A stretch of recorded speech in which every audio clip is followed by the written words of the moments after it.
անկախ ձեր ակնկալիքների մասին այս դեսպանատնից, որովհետև առաջին անգամ չէ, որ այստեղ ակցիա է իրականացնում։ Ինչ սպասել այս անգամ, որովհետև գիտենք Հայաստանում դեսպանները շատ զգուշավոր են եւ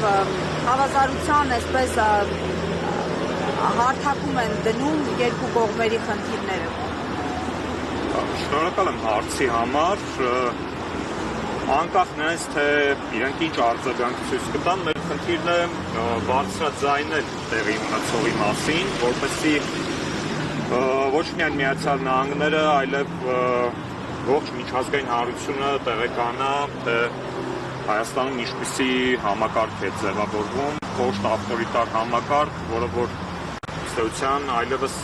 չի հանդուրժում այլակարգություն, մարդկանց կալանավորում են ոդկասթի շրջանակներում հնչեցված սուր քննադատության համար,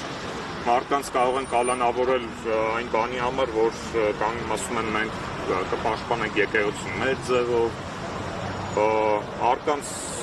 ֆեյսբուքյան գրառումների համար են մարդիկ հայտնում թիրախումի ապահների, սա դասական ավտորիտար ռեժիմ է, որը որ ձևավորել է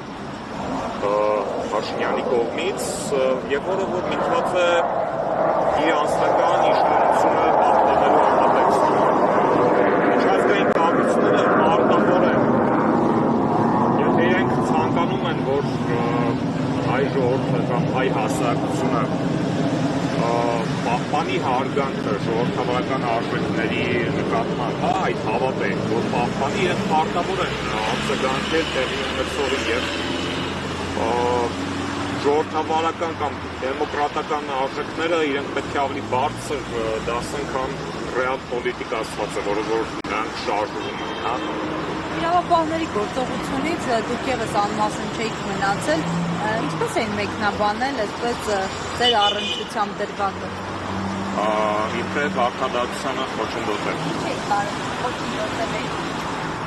Իրենց ձևակերպմամբ ուշ էի բացել դուռը։